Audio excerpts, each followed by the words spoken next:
Medal of Honor, the real version. Dude, I don't play it anymore. With the Taliban. I'm trying to take it in, but I don't have time.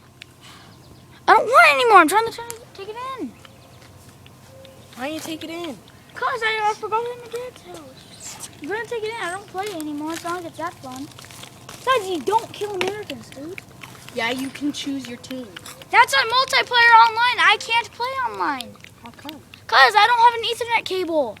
Well, then So- get an internet cable. You don't need an Ethernet cable. I do. All you need is a Wi-Fi. router. Well, I don't have one. Well, then buy one. Not that hard. Do you have a computer at your dad's house? Yeah, but it doesn't Then you work. have an Ethernet cable. It doesn't work. Why didn't it work? Cause it's a dumb computer. It's a piece of trash. The computer is broken? Yes. Or is your dad paying for internet?